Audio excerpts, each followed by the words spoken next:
I agree that there is a misconception. I do not agree that they are a low-paying job. In fact, obviously we have a spectrum.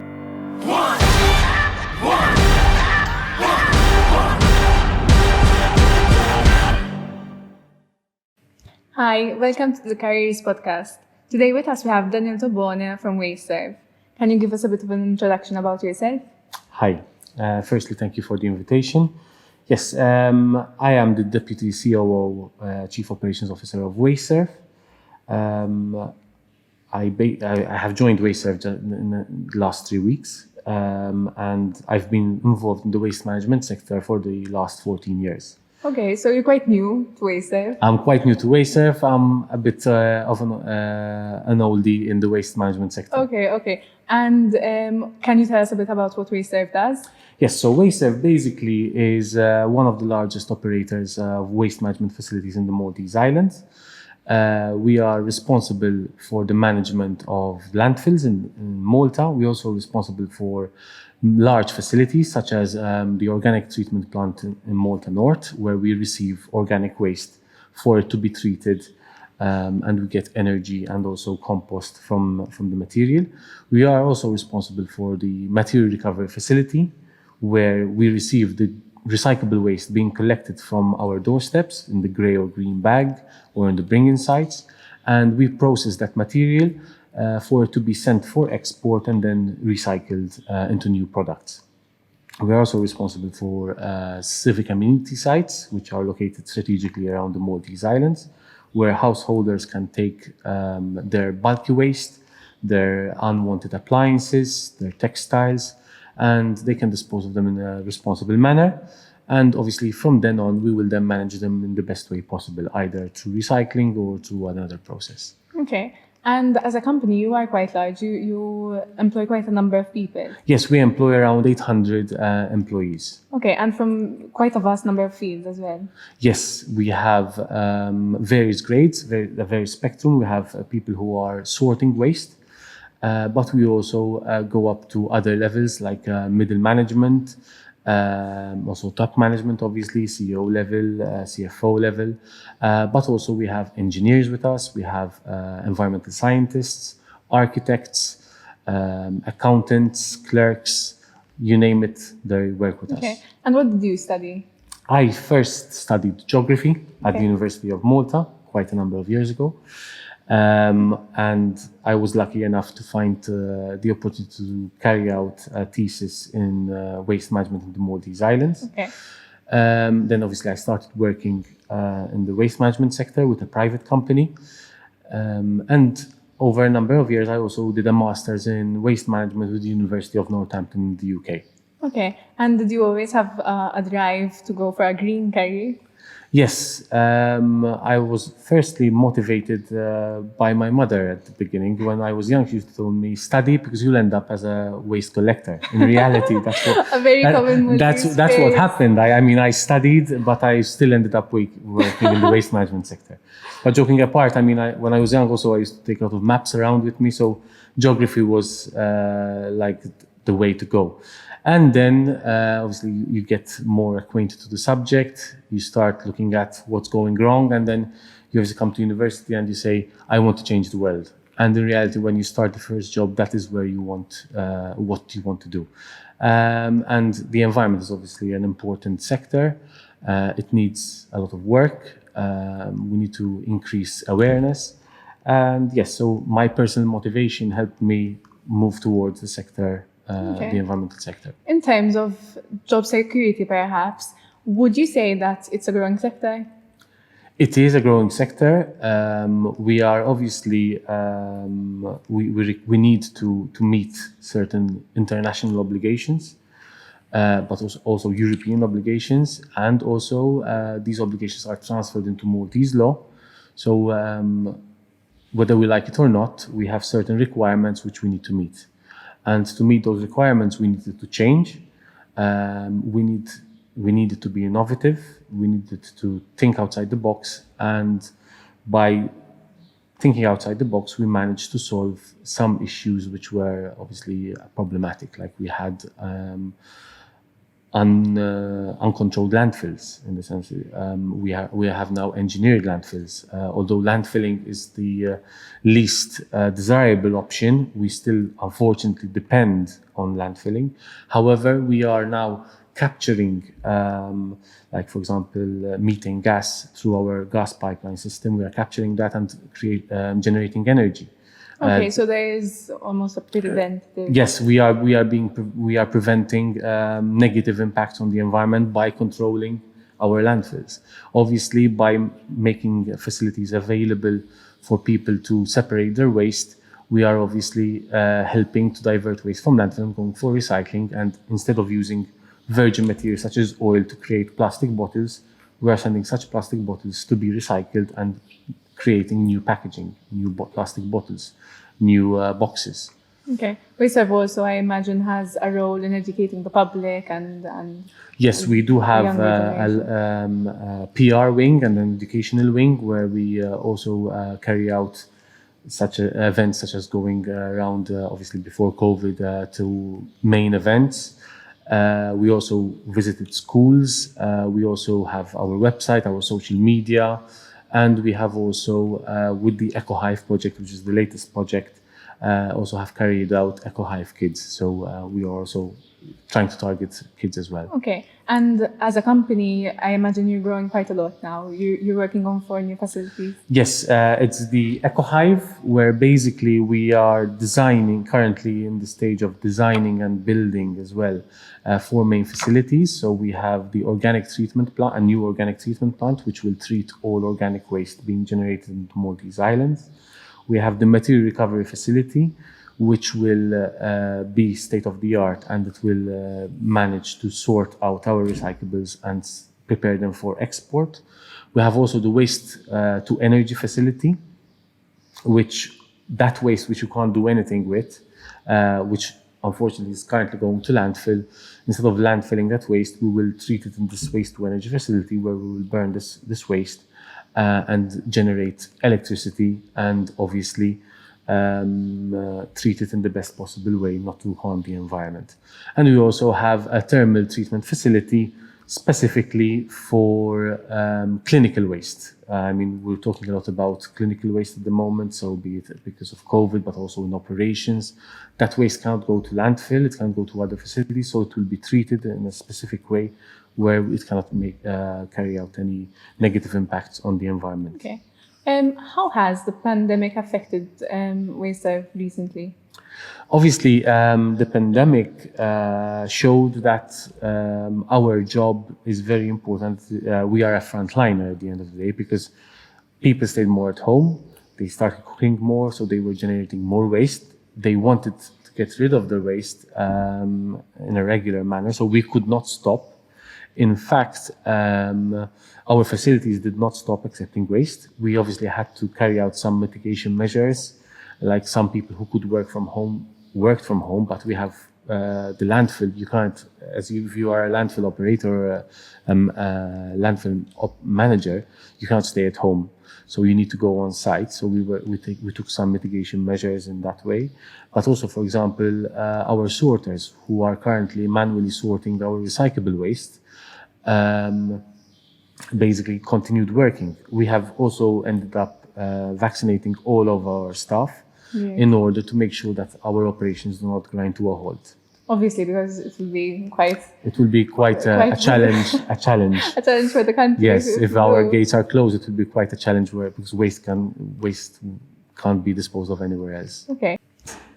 There is somewhat of a misconception that green careers are low-paying careers. Do you agree that they are low-paying careers? I agree that there is a misconception. I do not agree that they are a low-paying job. In fact, obviously we have a spectrum, as I was saying earlier, of scales of what people need to do in our company. You have some employees which are obviously being paid a lower pay, but obviously they have a lower responsibility. However, we have other people who are being paid quite a good salary, and we have people who are technical and professional in the sense we have architects with us, we have engineers with us, we have also environmental scientists, environmental managers. So just by going for a green career doesn't mean you're not going to be paid well. You're going to be paid according to your responsibility and what you can offer, obviously, the company. Okay, and before we mentioned that there is a wide range of career options, what are some of them? So we can look at, for example, engineers, being mechanical engineers, being fire engineers, being engineers which carry out the design and build of facilities. As I said, we are currently designing and building 4 main facilities. We are obviously using the technical expertise of these engineers, which the majority of them have graduated from the University of Malta. And together with foreign companies which are experts in the waste management sector, we are designing these facilities according to the needs of the local population. And maybe before they didn't imagine that they would be in the waste management sector, but what they are doing at the moment is that they're designing a facility which will receive waste being generated in the Maltese Islands, and through their technical know-how, they can obviously design it in the best way possible. Obviously, we have a lot of machinery which needs regular maintenance, and these engineers obviously are there to plan and design maintenance programs, preventive maintenance, regular maintenance for these facilities. We also have environmental, for example, with regards to engineers as well, fire engineers. We obviously cannot afford to lose our waste management facilities to fire. So we have fire engineers who specifically focus on designing fire plans, but also we have equipment which is there just in case a fire erupts in an area. We can deal with it in the shortest possible time, and the fire engineer will see the risks and prepare plans and prepare facilities to mitigate the fires. We also have obviously environmental scientists. So environmental scientists, they can either be in the lab where they will collect samples and they can check the leachability of our waste. We're making sure that the emissions that from our facilities, getting out from our facilities, are within the required regulation. They just don't stay behind the desk or inside the lab. They also go on site to make sure that the equipment is calibrated.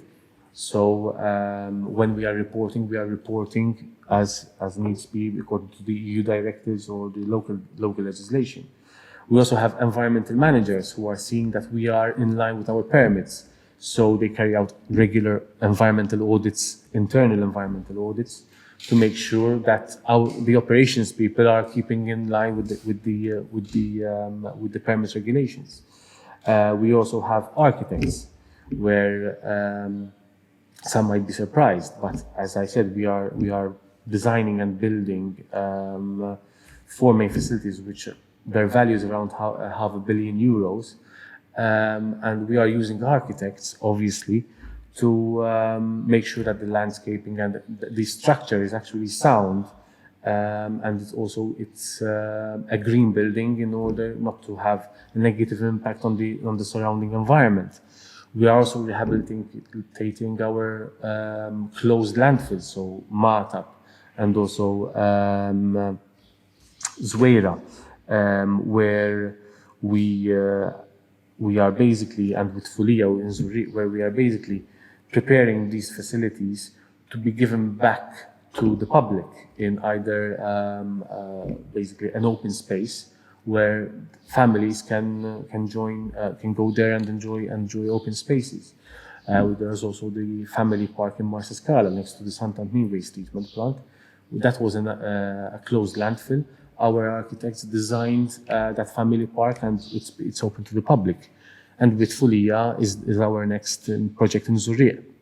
I think it's very interesting what you're saying in the fact that not only is Wasteserv in its mission, in its own job, green, but it aims to be green in the way it does it as well. So you mentioned that the building is green. How does Yes, obviously it is as cost effective as energy efficient as possible. We try obviously to not impinge on the local environment in the sense that we do not build a building which is obviously an eyesore. So we try to integrate the building within the surroundings of the facility which we are going to build it on. Obviously, we need to design it in a way that if there's rainfall, we can also collect it in our own reservoirs to either use it to irrigate the soft landscaping areas in our own facilities, or else use it to, for example, treat to use it in our fire system, where that rainwater is captured in a reservoir, and if needs be, we will use it in our fire systems. Okay, it's very interesting to see how you really have a broad range of operations. Yes. As far as careers go, do you think that in Wasteserv and in green careers in general, there is room to advance in your career? Yes, I mean, obviously, what you learn at university, you try to apply it as much as possible. Once you're out of university, you want to change the world, and that's the motivation you need to have. We are lucky as a country that obviously we have various opportunities where to take our careers. I mean, if you look at an architect, he can either work in the construction sector, he can work in the environmental sector. Obviously, through Wasteserv, what we're doing is we're trying to give a taste of what we as a company can offer. In fact, we are looking at working with university to offer placements for students in summer or during their course for them to already get exposure on what the job market out there offers with regards to green jobs. There is also obviously the private sector, which is also flourishing with regards to environmental and green jobs. And I am aware that there are also placements available with the private sector. Okay. And when it comes to, so obviously you chose a green career and you really stuck with it. Do you feel a sense of green conscience, so to say, a satisfaction that you're... Yes, obviously, in my past job before Wasteserv, I can look back and see the systems, the collection systems that I was involved in the design and build, and obviously rollout with the general public. Now at Wasteserv, I am, as I said, responsible for landfill waste management operations, and so any 1 kilo or 1 ton of waste diverted from landfill, not going to landfill, not going in a hole, but we're managing to divert it somewhere else. That is obviously satisfaction, because I am personally contributing to less waste going to landfill and being reused, and obviously not wasting our resources, because obviously resources are limited, space and land is limited, as we can see. And so if I manage to assist or come up with ideas with my team, obviously, to reduce waste going to landfill, that is obviously satisfaction, which makes me want to go to work again and try to find another idea which can help in our operations. Exactly. And when it comes to Malta, how do you think we compare to other countries, and what is the next step for Malta? Well, the statistics don't paint a nice picture. I mean, we are heavily dependent on landfilling. So although we've made strides in separating our waste at home, we now need to tackle the commercial waste sector, and also some households which are still not separating their waste. We need obviously to motivate and make sure that they are separating their waste. Why? Because for the very simple reason that if you do not separate your waste, if you throw it in the black bag, it is going to end up in landfill. And that is a resource which we can use. So we need to make that quantum leap in that thinking. Obviously, with the EcoHive project, with the facilities, we are going to have state-of-the-art facilities, which will assist the country to attain the necessary targets which we have at law, both Maltese but also EU directives, which we need to meet, obviously. Okay. I was, while we're having this conversation, I'm thinking back. I was watching a documentary, I think it was this week or the week before, and it was about recycling and how the conversation over the years has shifted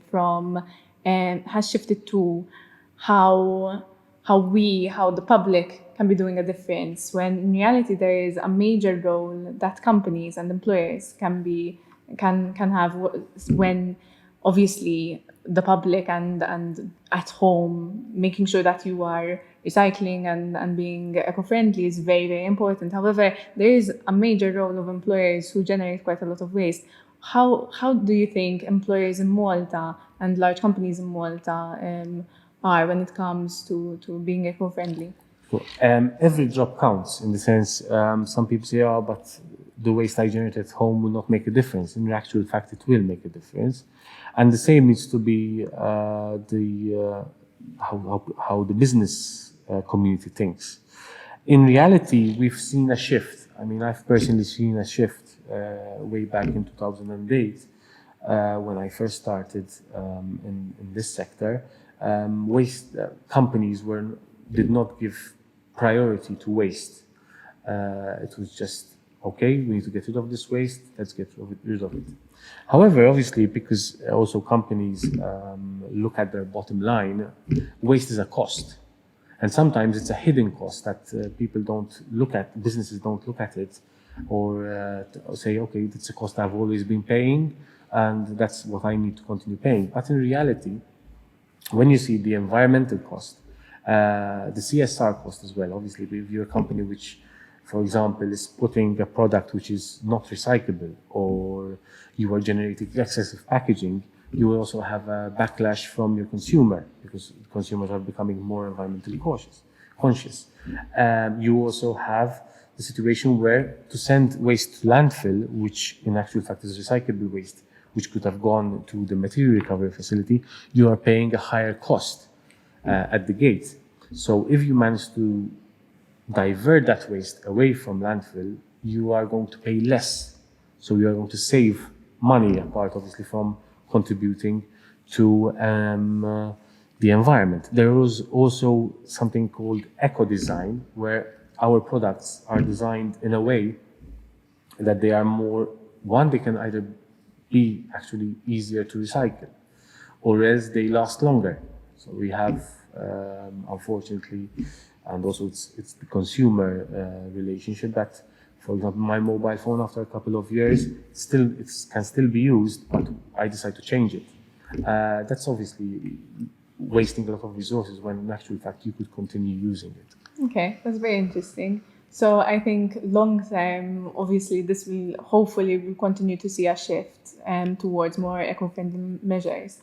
Yes, and obviously also the European Union, through its circular economy package, is also pushing member states to shift towards a cleaner environment, more energy efficient environment. And also we have our targets to reduce carbon emissions, to become carbon neutral. So yes, I think these couple of years are going to be the turning point. And it will be interesting to be in this sector at this time. And definitely it is a growing sector. So it is a growing hopefully, sector. Yes. I think these international measures are definitely pushing Malta to become better when it comes to Yes. being green. Yes, and this was a well-needed process, definitely, Yes. definitely. So, as a concluding remark, what do you think? So, how can students be green, not just when they start their career, but beforehand? What can students be doing now? I think they shouldn't wait for them to get their first job, obviously in the green sector, in the green job sector, to start making a difference.